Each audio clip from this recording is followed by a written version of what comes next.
Hey, good afternoon, Zebulon. Chief Boykin here. It has been quite a little while since I hopped on here to share any kind of information with you, and I really need to get back on the ball with that. But I thought I'd take a few minutes here this morning to share some good news about what's going on in the town of Zebulon and how we're doing as a police department in cooperation with all of our residents to impact crime in our community. This is certainly one of the things that people look at when they're trying to decide where to move to. You all know that the town is growing by leaps and bounds. We went from 5,600 people in 2018 to 7,900 in 2021. So our crime rate is our population is booming.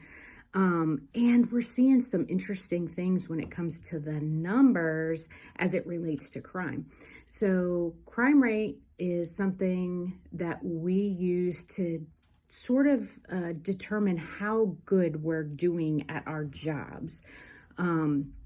It's a reflection of the number of crimes per 1,000 people living in your community. So it's kind of not a great idea to look at raw numbers when you're looking at crimes, because certainly a community like Garner, it's going to have much higher numbers than we will because they have a whole lot more people living there.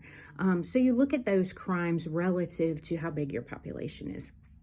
And in, 2018, there were 52 Part 1 crimes per 1,000 people that lived here. So a Part 1 crime is murder, rape, robbery, assault, burglary, larceny, auto theft, and arson. So then they're broken into two categories. There's crimes against people, which is the murder, rape, robbery, assault, and then the other four are considered crimes against property. And those 8 things together are what define Part 1 crimes.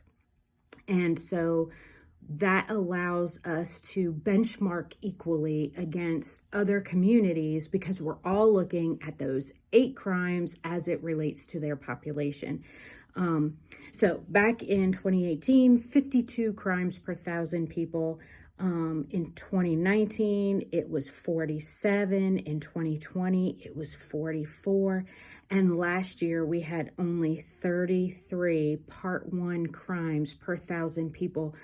So our crime rate dropped 30% last year over the 3-year average.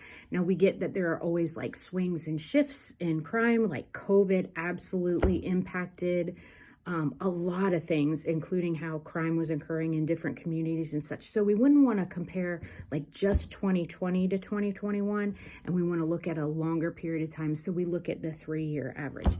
I'll share with you that a lot of communities were seeing increases in violent crime last year. And I think you can probably look on just about any news source and see that violent crime was on the rise last year across this country.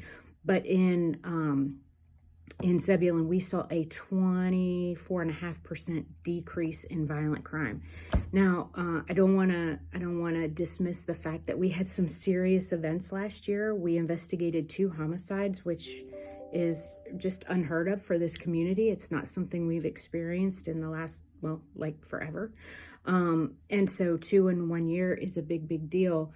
I'll brag on my guys a little bit that we had arrests made within 4 hours on both of those homicides. So they're working hard for you, and not just like individually responding to the calls for service and investigating cases, but they're working hard and really getting to know you and becoming, I think, just more engaged in our community. So I'm super proud of the men and women who work here. I think they've done a phenomenal job over the last year.